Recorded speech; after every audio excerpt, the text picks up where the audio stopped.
മലയാള mini screen പ്രേക്ഷകർക്ക് എല്ലാവർക്കും ഏറെ പ്രിയങ്കരിയായ നടിയാണ് റെബേക്ക സന്തോഷ്.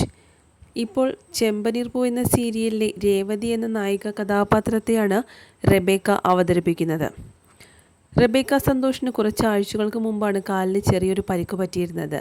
അതിനെ തുടർന്ന് ഷൂട്ടിംഗ് സെറ്റിലേക്കെല്ലാം വീൽ ചെയറിലൂടെയായിരുന്നു റെബേക്ക എത്തിയിരുന്നതും. എന്നാൽ ഇപ്പോൾ ഇതാ മറ്റൊരു ദുഃഖവാർത്ത കൂടിയാണ് റെബേക്ക തൻ്റെ സോഷ്യൽ മീഡിയ പേജുകളിലൂടെ ആരാധകരുമായി പങ്കുവച്ചിരിക്കുന്നത്. താൻ വീണ്ടും ഹോസ്പിറ്റലൈസ്ഡ് ആയിട്ടുള്ള ഒരു വീഡിയോയാണ് താരം തൻ്റെ സോഷ്യൽ മീഡിയ പേജിലൂടെ ആരാധകർക്ക് വേണ്ടി പങ്കുവച്ചിരിക്കുന്നത്. കാല് വയ്യാതെ ആശുപത്രിയിൽ കിടക്കുകയാണെന്ന് റെബേക്ക തന്നെയാണ് തൻ്റെ ആരാധകരുമായി സോഷ്യൽ മീഡിയയിലൂടെ പങ്കുവച്ചിരിക്കുന്നത്. ജീവിതത്തിലേക്ക് താൻ വീണ്ടും തിരിച്ചു വരുന്ന സമയത്താണ് വിധി വീണ്ടും തന്നെ തളർത്തിയിരിക്കുന്നത് എന്നാണ് റെബേക്ക പറയുന്നത്. ഒരുപക്ഷെ താൻ ആവശ്യത്തിന് റെസ്റ്റ് കൊടുക്കുന്നില്ലായിരിക്കാം. ഞാൻ റെസ്റ്റ് എടുക്കാതെ എൻ്റെ വർക്കിന് വേണ്ടി മാത്രമാണ് പ്രാധാന്യം നൽകിയിരിക്കുന്നത്. അതുകൊണ്ടായിരിക്കാം എനിക്കൊരു റെസ്റ്റ് എന്ന രീതിയിൽ പോലും ഇങ്ങനെ സംഭവിക്കുന്നത്. ആദ്യം ഒരു വർക്കൗട്ട് ചെയ്യുന്ന സമയത്താണ് റെബേക്കയുടെ കണങ്കാലിന് പരിക്കേറ്റത്. അതിനെ തുടർന്ന് ഇപ്പോൾ വീൽ ചെയറിലായിരുന്നു താരം ചെമ്പനീർ പൂ എന്ന സീരിയലിലെ രേവതി എന്ന കഥാപാത്രം അവതരിപ്പിക്കുന്നതിന് വേണ്ടി ഷൂട്ടിംഗ് ലൊക്കേഷനിലെത്തിയത്. അങ്ങനെ അഭിനയിക്കുന്ന സമയത്താണ് ഇപ്പോൾ വീണ്ടും താരം ഹോസ്പിറ്റലൈസ്ഡ് ആയിരിക്കുന്നത്. ഇപ്പോഴും തനിക്ക് കാലിന് തന്നെയാണ് പണി കിട്ടിയിരിക്കുന്നത് എന്നാണ് റെബേക്ക പറയുന്നത്. എന്തുകൊണ്ടാണ് തനിക്ക് മാത്രം ഇങ്ങനെ സംഭവിക്കുന്നതെന്ന് അറിയില്ലെന്നും റെബേക്ക വ്യക്തമാക്കിയിട്ടുണ്ട്. ഒരുപാട് തളർച്ച വന്ന സമയത്തൊന്നും താൻ റെസ്റ്റ് എടുത്തിട്ടില്ല. ചിലപ്പോൾ അതുകൊണ്ടുമായിരിക്കാം.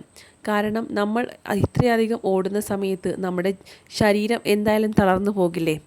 മനസ്സ് ശക്തിപ്പെടുത്തി മുന്നോട്ട് പോവുകയായിരുന്നു. എന്നാൽ ശരീരം അതിന് സമ്മതിക്കുന്നില്ല എന്നാണ് റെബേക്ക പറയുന്നത്. ഇനി എന്തായാലും കുറച്ച് ദിവസത്തെ വിശ്രമം അത്യാവശ്യമാണ്. അല്ലെങ്കിൽ എനിക്ക് ഓടി മുന്നോട്ടേക്ക് എത്താൻ സാധിക്കില്ല എങ്ങനെയാണ് റെബേക്ക സന്തോഷ് പറഞ്ഞിരിക്കുന്നത്. വളരെ ചെറുപ്പത്തിൽ തന്നെ താരം അഭിനയ ലോകത്തേക്ക് എത്തിയതാണ്. ഇതിനോടകം തന്നെ നിരവധി സീരിയലുകളുടെ ഭാഗമാകാനും റെബേക്ക സന്തോഷിന് സാധിച്ചിട്ടുണ്ട്. കസ്തൂരിമാൻ എന്ന സീരിയലിലെ കാവ്യ എന്ന കഥാപാത്രമായിരുന്നു റെബേക്ക സന്തോഷിൻ്റെ ജീവിതത്തിലെ ഏറ്റവും ശക്തമായിട്ടുള്ള കഥാപാത്രങ്ങളിലൊന്ന്. റെബേക്ക പങ്കുവച്ച ഹോസ്പിറ്റലൈസ്ഡ് വീഡിയോയ്ക്ക് താഴെ നിരവധി ആരാധകരാണ് കമൻസുകളുമായി എത്തിയിരിക്കുന്നത്. നന്നായി റെസ്റ്റ് എടുക്കൂ, എങ്കിൽ മാത്രമേ ഞങ്ങളുടെ രേവതിയായി തിരിച്ചു വരാൻ സാധിക്കൂ. എത്രയും പെട്ടെന്ന് തന്നെ അസുഖമെല്ലാം മാറി പൂർണ്ണ ആരോഗ്യത്തോടെ തിരിച്ചു വരാൻ സാധിക്കട്ടെ എന്നൊക്കെ പറഞ്ഞുകൊണ്ടുള്ള ഒരുപാട് കമൻസുകളും റെബേക്ക സന്തോഷിന് വരുന്നുണ്ട്. എല്ലാവരും തനിക്ക് വേണ്ടി പ്രാർത്ഥിക്കണമെന്നും റെബേക്ക പറയുന്നുണ്ട്. ഉറപ്പായും ഞാൻ നിങ്ങളുടെ രേവതിയായി പെട്ടെന്ന് തന്നെ തിരിച്ചു വരും എന്നാണ് റെബേക്ക അറിയിച്ചിരിക്കുന്നത്. ചെമ്പനീർ പൂ എന്ന സീരിയലിലെ രേവതി എന്ന കഥാപാത്രത്തിലേക്ക് പകരക്കാരിയായിട്ടാണ് റെബേക്ക സന്തോഷ് എത്തിയിരിക്കുന്നത്. തമിഴ് സീരിയൽ നടിയായ ഗോമതി പ്രിയയായിരുന്നു രേവതി അവതരിപ്പിച്ചിരുന്നത്.